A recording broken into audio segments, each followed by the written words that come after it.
Hi, my name is Paul Carter, and I'm really excited to kick off this school year. This is my 10th year of teaching and my 7th year with Worthington City Schools.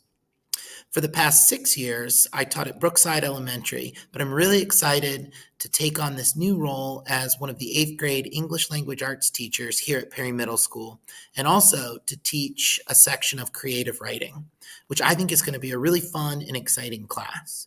Just to tell you a little bit about myself, I am married, and my wife and I live with our one dog, Finn, who we absolutely love and adore and take with us everywhere, even on vacation. Some of the things that we like to do together include hiking, camping, going on vacation, and traveling to experience new things and meet new people. But we also love to sometimes just stay local and hang out on the back patio or in the garden. I personally really enjoy reading, teaching, learning, and eating ice cream. And I'm really looking forward to being your child's teacher this year and grateful for the opportunity to be at Perry Middle School. So if you've watched my other video for 8th grade English language arts, you can probably skip this next slide because it covers some of the same material from that presentation. And if not, then I'd like to talk a little bit about classroom community and culture, because for me, this is really the heart of everything that takes place in the classroom. And I so appreciate the middle school learner profile that was developed by Worthington Schools, seen on the left-hand side of this picture, because of how closely it aligns with my personal classroom values. And you can see some of the four main components of that include seeking solutions, thinking globally, showing resilience, and demonstrating empathy. And all of that will really bring us together as a connected community of learners. And it's our goal this year, and my personal goal, for every student in my classroom to feel safe, seen, and connected.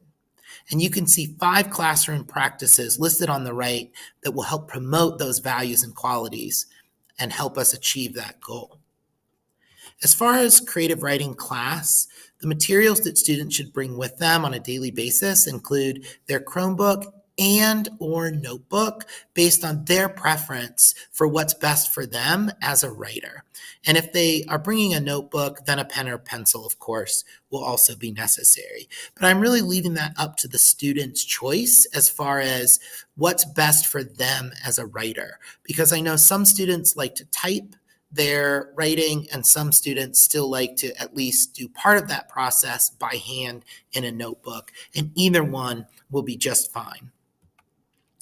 As far as our curriculum and some of our academic purposes this year, I really want to try to give students an opportunity to experience multiple types of writing, different formats and genres and purposes, and for different audiences.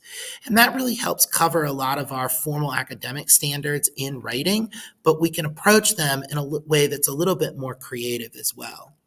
We also want to talk about and spend some time focusing on the production and distribution of pieces.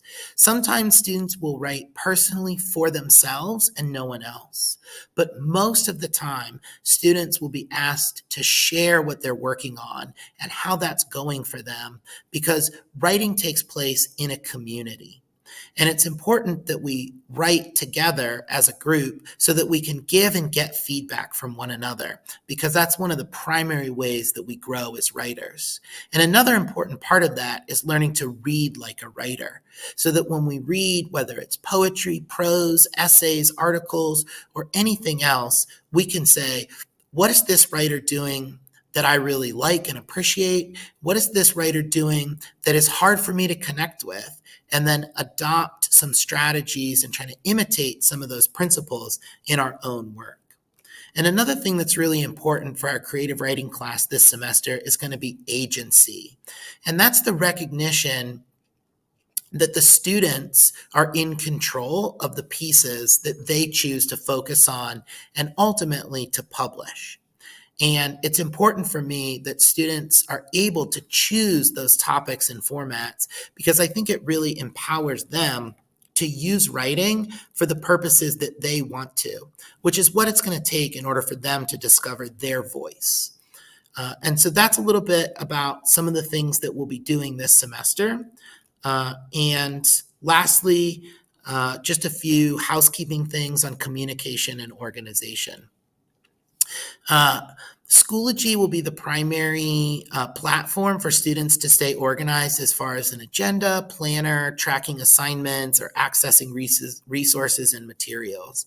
And beginning August 30th, materials will be organized by week for each of their class pages on Schoology.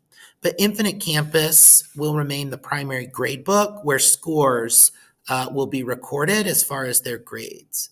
And of course, if you have any questions, please reach out. Feel free to email at pcarter@wscloud.org, or you can follow us at Twitter if you're on Twitter at CarterGrade8. I don't always post consistently, but it will hopefully give you a glimpse of some of the things that are going on in the classroom if that's something that you'd like to do. And just personally as a teacher, I really look up to and aspire to an educator named Vivian Paley, who wrote, "A storyteller is always in the strongest position. To be known by one's stories puts them in the most favorable light." And it's my goal to always put students in the most favorable light. And in order to do that, I need to take the time to learn their story as they tell it. And that's something that I hope creative writing will be a place where students have the opportunity to do that, to tell their stories. So thank you. And again, if you have any questions, please reach out.